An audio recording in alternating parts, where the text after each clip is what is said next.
I first noticed the ledger because it did not behave the way bureaucratic documents usually do. County construction permits from Nebraska in 1874 are normally obedient things. Dates line up, measurements repeat, costs escalate in predictable increments. This one did not. Halfway down the page, between excavation depths and stone deliveries, a clerk had added a brief notation about a subsurface cavity encountered beneath the courthouse foundation site. No diagram followed, no revised plan, no invoice for removal, just a few words, and then a return to routine. I traced the handwriting across other pages. The same clerk appeared elsewhere, meticulous, methodical, prone to filling margins with clarifications. Here there was nothing. Surveyor signatures sat below the line as though the entry had never existed. Municipal board approvals referenced uninterrupted progress. Later summaries described smooth excavation, clean soil layers, uncomplicated footing work. That contradiction stayed with me, not because it promised something extraordinary, but because it suggested something procedural had failed. Paper trails are designed to preserve disruptions. They catalog obstacles, they justify delays. This one erased its own interruption. I began pulling adjacent volumes, tax rolls, procurement lists, quarry receipts, freight tallies. Everything that should have bent around an unexpected underground structure continued straight through, unaltered. The ledger had recorded a problem and then behaved as though it never happened. What unsettled me was not the word cavity, it was the absence that followed it. In an era obsessed with accounting for every brick and labor hour, silence required effort. Somewhere between that brief notation and the next page, something structural slipped out of the official memory and settled quietly beneath decades of paperwork, waiting to be noticed again. To understand why that single ledger entry mattered, I had to establish what normal looked like in 1874. Frontier excavation was not improvisational in the way popular memory suggests. Manuals circulated among county engineers specifying cellar depths, drainage gradients, footing widths, and the thickness of stone required to carry civic structures through seasonal freeze and thaw.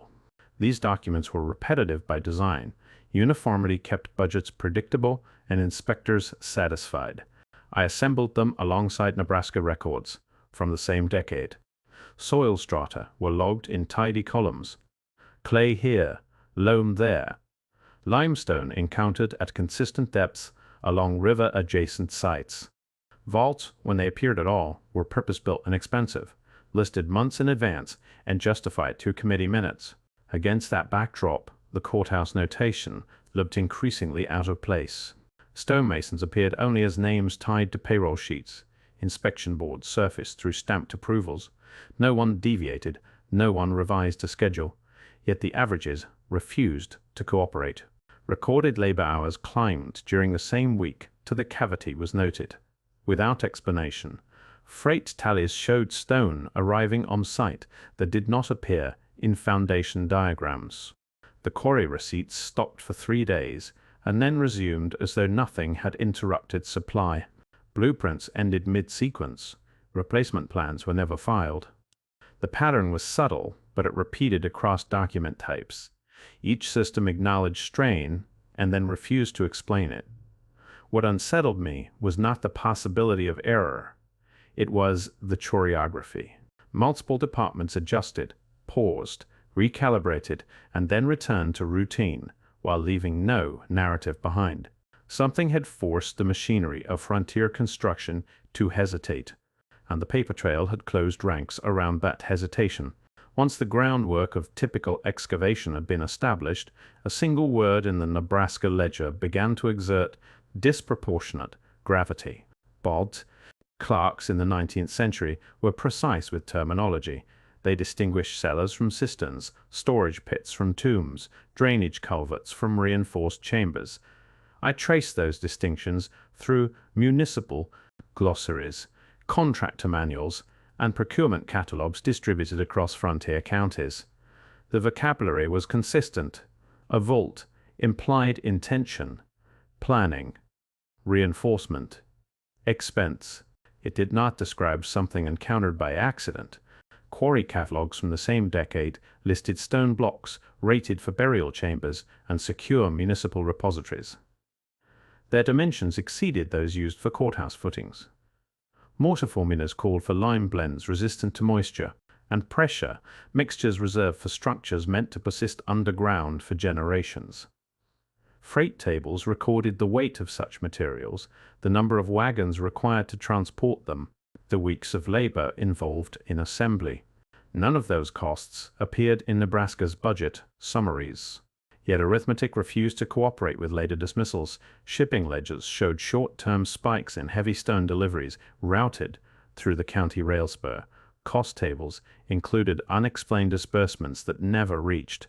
Architectural drawings, procurement cycles paused, resumed, and quietly erased their own detours. I began lining those figures up against courthouse projects in neighboring states, river towns, rail junctions, administrative centers expanding at nearly the same moment. The same vocabulary appeared in scattered margins. The same procurement irregularities followed. What unsettled me was not the implication of scale, it was the consistency. Across valleys and transport corridors, records whispered the same word and then fell silent.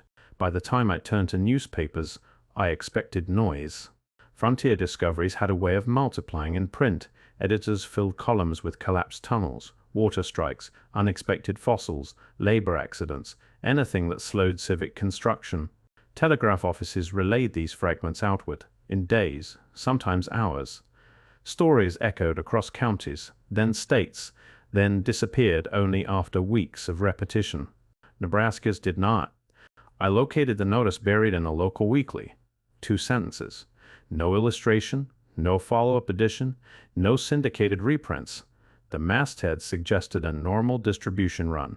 Routing stamps confirmed the paper traveled along rail corridors that regularly carried far less consequential stories into regional circulation. After that, nothing. Court correspondence mirrored the same compression. Meeting minutes referenced uninterrupted progress. Accounting books acknowledged temporary labor increases without context. Land registries advanced from lot survey to finished foundation without acknowledging obstruction beneath either phase. Each system behaved as though it had absorbed the anomaly and quietly closed ranks. I laid those records alongside other courthouse projects from the decade. When disruptions occurred elsewhere, the paperwork bloomed, committees formed, costs ballooned, engineers argued in ink. Here, the opposite happened. The trail narrowed. What unsettled me was not that editors exercised restraint, it was that multiple institutions did so at once. Printing presses, clerks, auditors, registrars, independent systems converged on the same decision to stop talking. Silence, in bureaucracies, is rarely accidental. It is coordinated by habit, and habit leaves patterns. The silence would have been easier to dismiss if Nebraska had been alone. So I widened the frame. Rail timetables, freight manifests, county expenditure reports, and quarry invoices from across the Midwest began to accumulate on my desk. River towns first, then inland junctions, where new courthouses rose alongside expanding depots, and postal hubs. I treated them as coordinates rather than stories, plotting dates against construction phases, stone deliveries against labor surges, interruptions against administrative calm. Patterns do not announce themselves. They assemble slowly, reluctant to be noticed. Survey crews surfaced only as headcounts. Freight companies registered through tonnage tables. Stonecutters appeared as columns of wages that briefly inflated and then flattened again. No testimonies, no complaints, only arithmetic. When I overlaid the ledgers, clusters formed. Counties separated by hundreds of miles showed identical disruptions within months of one another. Excavation pauses followed by accelerated schedules. Temporary spikes in heavy masonry shipments that never appeared. In final blueprints, short-lived committees dissolved before publishing minutes. Each instance carried a slightly different vocabulary, yet the timing aligned along the same rail, corridors and river. Arteries feeding, administrative growth. Coincidence grows fragile when repetition acquires geography. The corridors themselves began to look deliberate. Transport routes where specialized materials moved quickly. Construction zones where authority concentrated.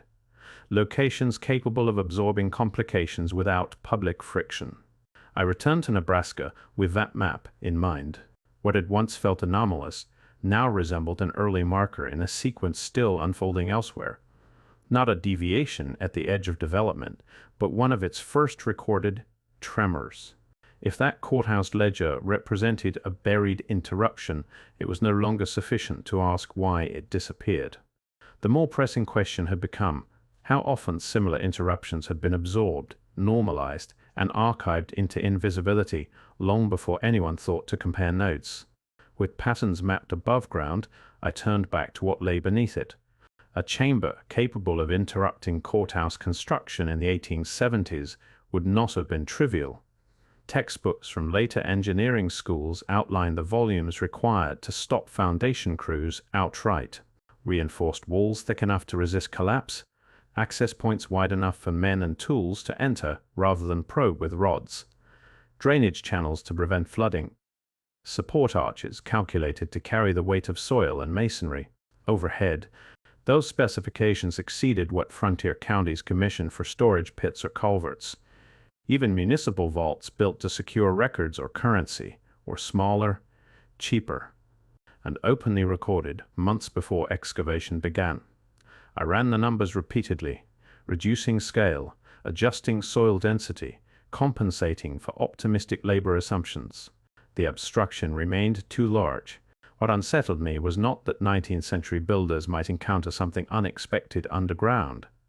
Prairie landscapes, concealed sinkholes, abandoned wells, natural voids.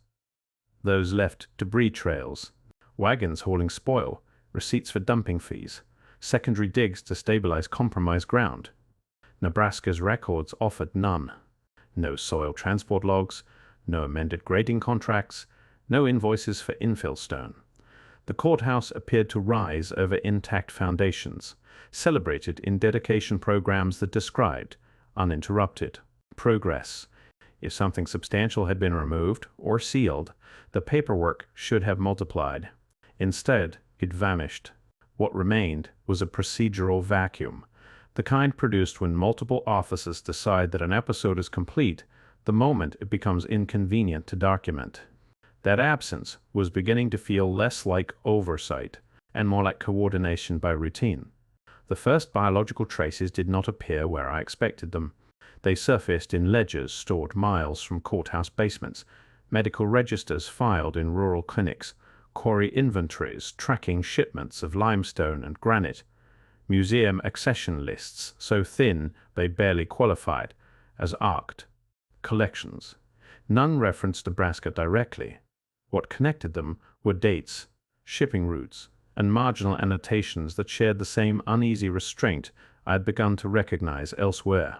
Physicians appeared only through handwriting, measurements recorded without commentary, femur lengths logged in inches and fractions, rib spans noted beside question marks, cranial fragments described and then bracketed off with cautious qualifiers. Coroners filed terse reports that avoided interpretation. Museum clerks assigned inventory numbers and never followed them. With exhibition records, I began comparing those dimensions to 19th century medical treatises. Pathological gigantism was documented. Skeletal distortion was well understood. None of the cases matched what the margins described. These were not single anomalies.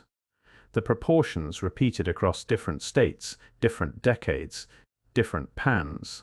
What unsettled me was not the numbers themselves. It was their timing. Several entries clustered within months of the construction interruptions I had mapped along Midwestern rail corridors. Quarry shipments that exceeded foundation needs coincided with medical notes that lacked patient names. Museum acquisitions spiked and then vanished from catalogs within a year. I resisted conclusions and stayed with chronology. Dates overlapped, routes intersected, institutional fingerprints replaced personal ones. When Nebraska's vault notation joined that timeline, It no longer stood alone as a geological inconvenience. It sat adjacent to a national archive of skeletal references that had been filed, shelved, and quietly abandoned by systems that preferred inventory codes to explanations. What emerged was not a story. It was a record ecology, engineering delays, biological fragments, administrative compression, different departments, identical restraint, and a widening absence where connective tissue should have been. By the time the trail reached museums, the documents changed character. Construction logs had been blunt, medical notes, clinical, museum records were neither. They were administrative, in a different way, layered, buffered by committees, written in the careful language of custody rather than discovery. Accession registers listed crates, crates listed fragments, fragments acquired, catalog numbers, and catalog numbers led nowhere. I began following those numbers. Some appeared once and never again. Others migrated between departments, anthropology to natural history, osteology to comparative anatomy. A few were marked with internal tags that did not correspond to public inventory systems. Restricted shelving, deferred classification, pending verification. The people behind those decisions did not appear as individuals, only as titles printed in small type at the top of letters. Trustees approving acquisitions, curatorial boards recommending storage, university committees advising postponement of display. The effect was consistent. Materials entered collections. They did not emerge. I searched exhibition catalogs from the same decades, public lecture programs, journal indexes. Nothing matched the accession strings tied to the skeletal measurements I had already mapped across quarry. Logs and medical ledgers. Silence did not arrive abruptly. It's accumulated. A crate plobbed in 1882. No exhibit thereafter. A partial skeleton received in 1887. No paper published. A shipment acknowledged, insured, archived, then administratively absent. I found correspondence referring to unresolved provenance. Another mentioned pending comparative study. A third trailed off mid-sentence and resumed 3 months later on an unrelated topic, as if an interruption had been edited out rather than resolved. When I laid those timelines over Nebraska's courthouse project, the overlap tightened.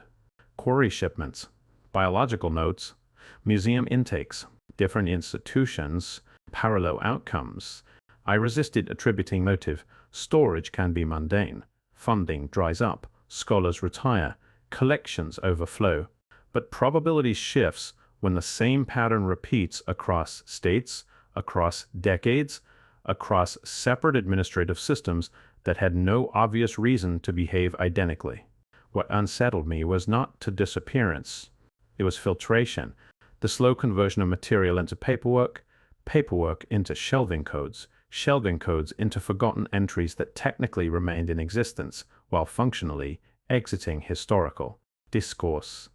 When that process aligned with the subterranean obstruction beneath Nebraska soil, the narrative loop narrowed. Engineering disruption, biological anomaly, institutional absorption. None required destruction, only classification, only delay, only the steady migration of inconvenient objects into rooms that researchers stopped being encouraged to enter. By now, the strands no longer appeared isolated. Construction stoppages, skeletal measurements, quarry shipments, museum intakes, cataloging gaps, newspaper silences. When aligned chronologically, they formed a continuous corridor rather than scattered incidents. None proved the others. Together, they generated pressure. I resisted compressing them into a single explanation. Instead, I let them accumulate. The courthouse foundations paused during excavation seasons that coincided with unexpected freight orders. Stone thicknesses exceeded civic budgets. Soil removal lacked receipts. Medical notes recorded proportions without patience. Museums logged crates that never resurfaced in exhibitions. Editorial desks printed one paragraph, and then moved on. Across these records, the same professional categories appeared again and again. engineers calculating loads, clerks balancing ledgers, physicians measuring bones, curators assigning accession numbers, trustees approving storage. No single actor dominated. What mattered was the sequence. Each institution performed its narrow function. Together, they produced an outcome that required no central coordination to achieve. Delays became infill, measurements became shelving codes, public notices became footnotes. The physical world passed into paperwork, and paperwork into administrative obscurity. I placed the Nebraska ledger at the center of the growing map. Around it clustered anomalies from Iowa, Illinois, Missouri, Minnesota river towns, rail junctions, courthouse projects launched during periods of rapid territorial consolidation, infrastructure expanding faster than oversight structures designed to document its complications. The longer I held the evidence side by side, the less persuasive coincidence became and the more resistant motive remained to articulation. That tension refused to resolve. What authorized the infill beneath the Nebraska site? Who approved soil relocation without invoices? Why? Skeletal measurements circulated outside hospital registries. How museum crates bypassed publication cycles. Which boards converted unresolved material into permanent storage when editors decided not to revisit initial notices. Those questions did not converge on villains.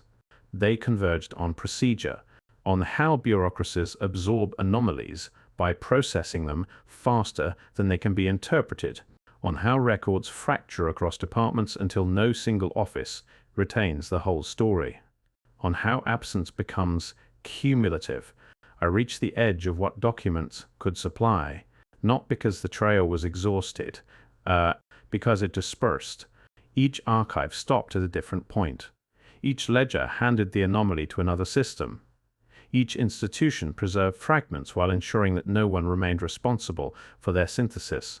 The result was not closure. It was density, an unresolved architecture of paper and stone and bone, an infrastructure of forgetting, and a timeline that ended not with discovery, but with a series of signatures, stamps, shelving decisions, and construction completions that celebrated progress while leaving their subterranean interruptions unnamed.